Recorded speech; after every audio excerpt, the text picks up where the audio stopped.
Everybody, welcome to the show. Another week with the Sense of Things with Ron and Jeff. We have got a quick show today that we're going to go over. Ron's got some interesting stuff on cost of living in different states. Of course, our weekly what happened this week in history. I've got some economic data that I wanted to share, some things that we've been following that I wanted to just update on, and what I think is going to be an interesting number this week. So stay tuned. We'll be right back with you.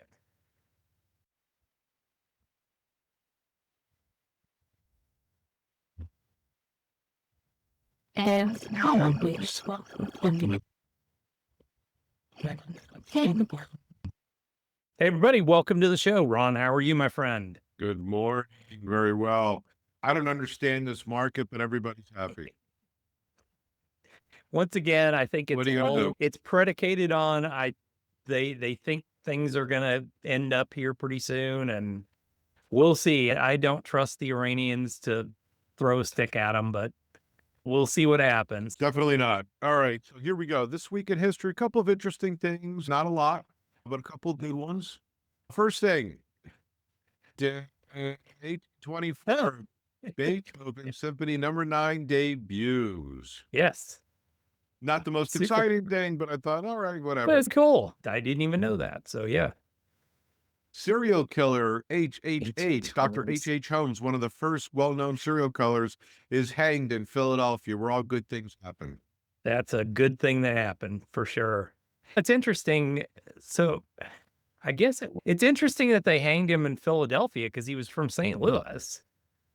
Maybe that's where they caught him. Maybe that's where, I guess. maybe that's Yeah. where he did some of his killings. Who knows? Yeah. I don't know. Yeah, that's hilarious. I just thinking about that. I'm like, he wasn't from Philadelphia, but yeah, okay. I know that's we crazy. covered it, but I think Philly was still the capital of the country then. Washington, D.C. was Remember, Philly was the first capital. Then was the first capital. he Yeah. set up, but I don't know when that whole thing changed over. So I don't know. You And it was during, yeah, it was during Adams' presidency when they started D.C. and stuff like that. So yeah, but yeah, I don't know. Maybe he had ran to Philadelphia and that's where they caught him because they got him on a federal case. So it didn't really matter where they caught him and hanged him. Gotcha. So being a baseball guy, Cy Young pitched his first perfect game. Wow. Very interesting. In the dead ball area too. Yeah.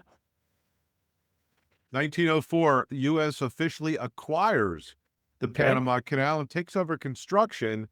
Didn't this take 10 years? How long? It was during the Theodore Roosevelt. So Yeah, it ended in, I want to say 1909-ish time period.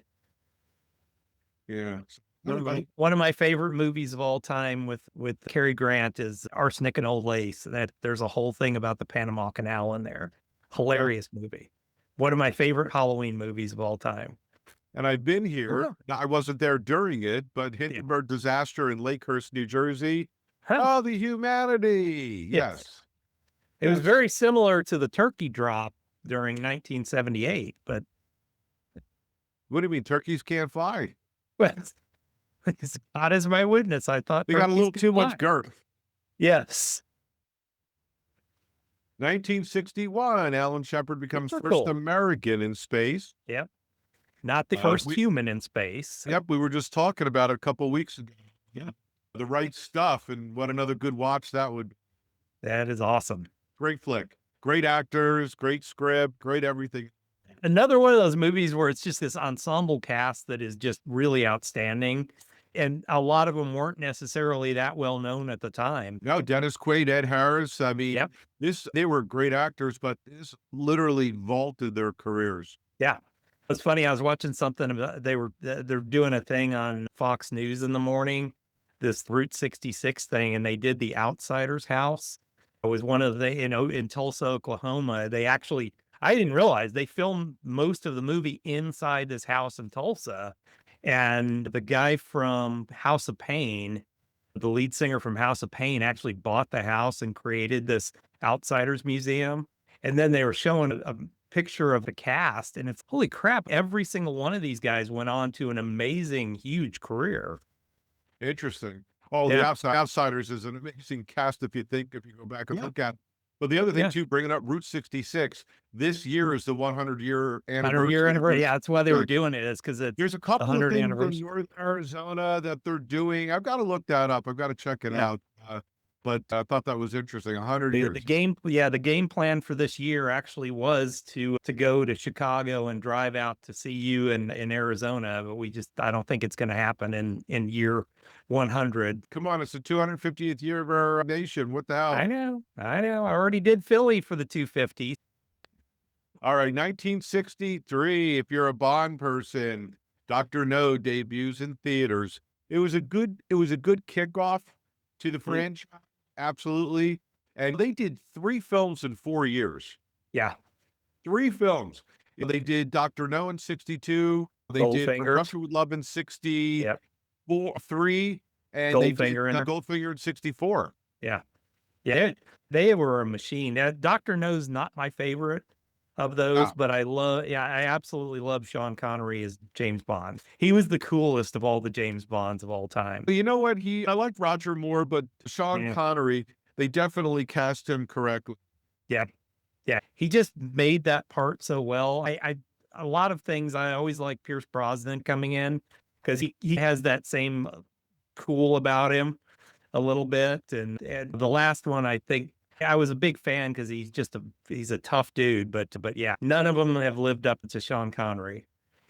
And who had a role in the Dr. No cast before he got his famous role in a late 1960s throughout the 70s TV show? I have no idea. All right, take a guess. I don't even know. It's been a while since I've seen No. All right. He played Felix Leiter, Jack Lord from Hawaii Five-O. Oh, that's right. He wasn't. Yeah, because he was I had to the look it up. yeah, It he was was like yeah, blank he was the out on CIA a guy. Yeah. couple of things there. Yeah, he was the CIA guy. That's Come awesome. on. Everybody knows they get a little piece of trivia out of this. Dun, dun, dun. 78, Ben& Jerry's opens first ice cream store to make all the men fat in America Yes. with the Chubby Hubby ice cream. And actually would just happen to a few years back we were staying in Stowe, Vermont, and that's actually Ben& Jerry's headquarters. So It's a tiny little corner store. I saw a thing on it. yeah, and even the factory is not that big. It's actually maybe an acre, if that. One of them, Ben or Jerry, just resigned from the board that bought Ben& Jerry's because their whole deal was you have to make it a certain way, you have to donate a certain amount of money. And Yeah. now because of MONEY and the new CEO, they're changing all that, and he left the board. He was very upset. Oh darn. I don't know. I'm sure they're 1980 going whatever. Yeah. I know. 1980, Mad, Man, founder's okay, cool. daughter killed by drunk driver. Huh. And I guess all I- the idiots used to wear shirts that said damn, Yeah.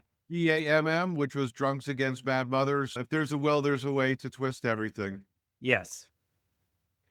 And there is a 1984. reason that people need to be hit with a tack hammer. Yeah. So, 1984, Vietnam veterans exposed to Agent Orange win $180 million settlement. I don't remember this.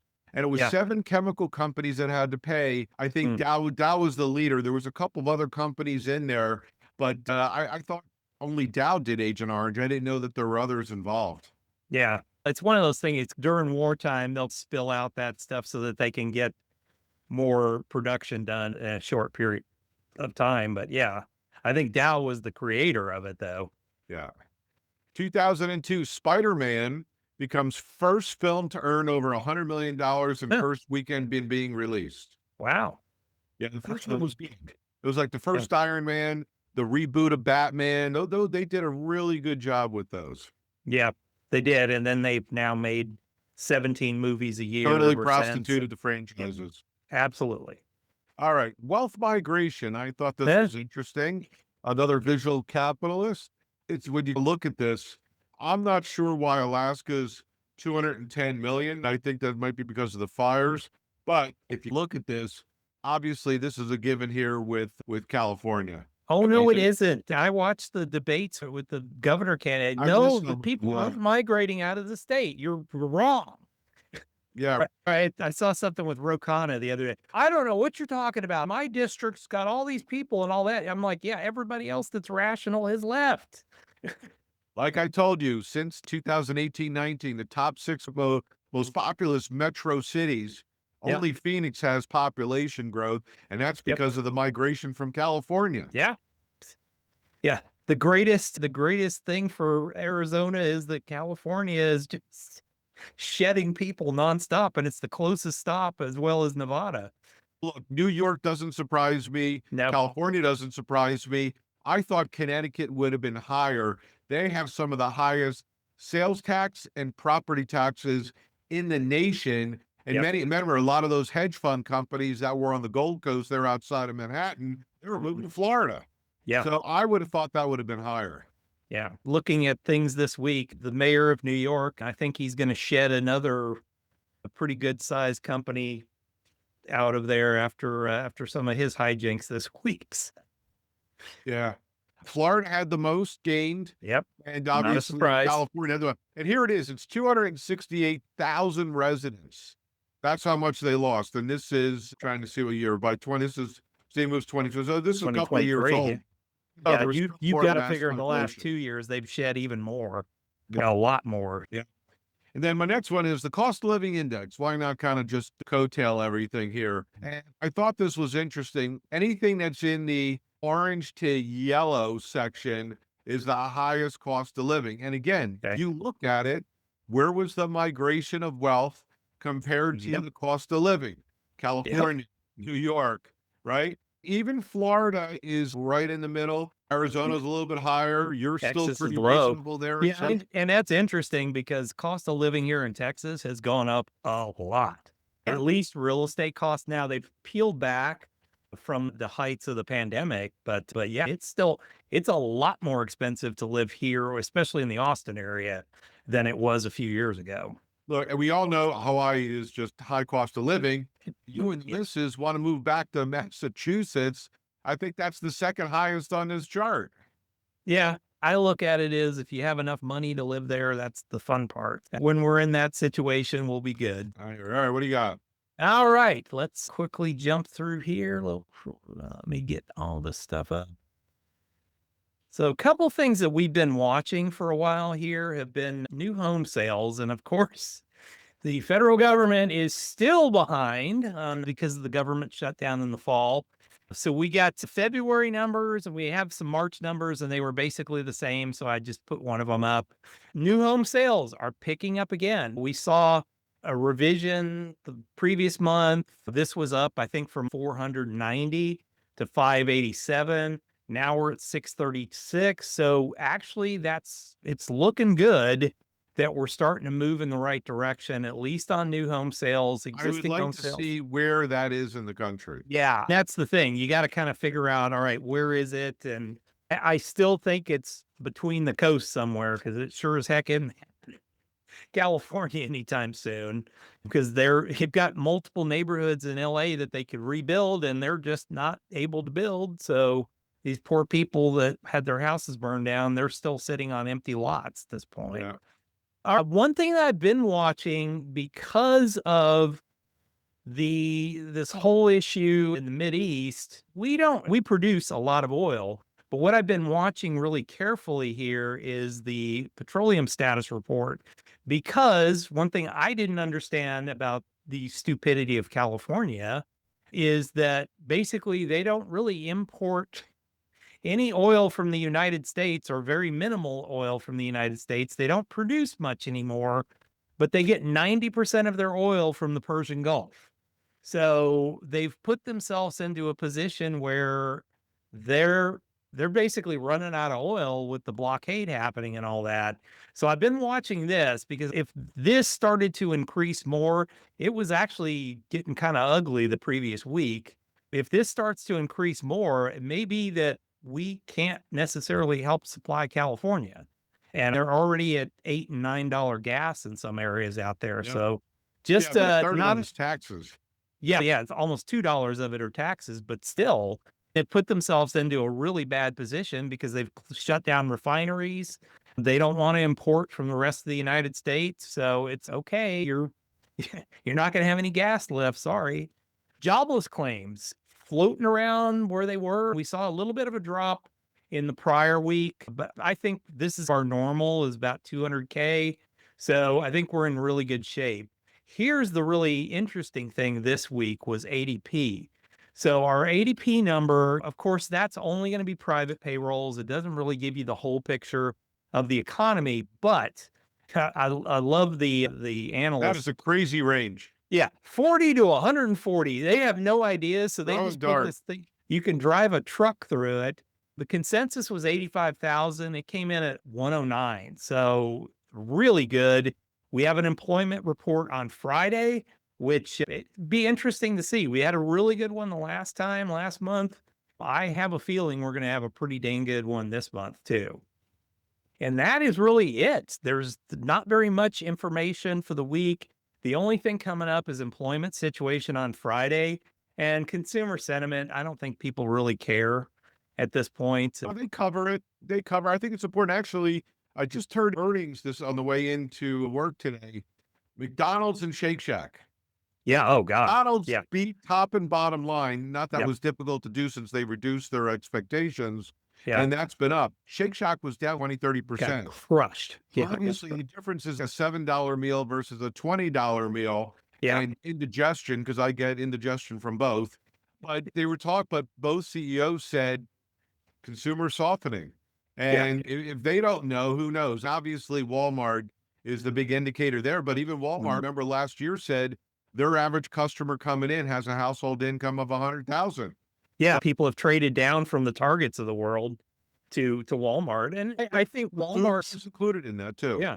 I think Walmart's responded pretty well to this whole thing, upped their game a little bit from where they used to be. We didn't used to shop a lot at Walmart, but they put a new Walmart in our area and it's as nice as Target. It's right up the street. And I'm like, if I can pay less for drugs and pay less for other stuff that I can get there, I'm fine with that. I don't have a problem with it. We have a couple Walmart superstores. I mean, these things are like 3 or 4 airport hangars put together. Yeah. And about more than a third of the store now is just food and groceries. Yeah.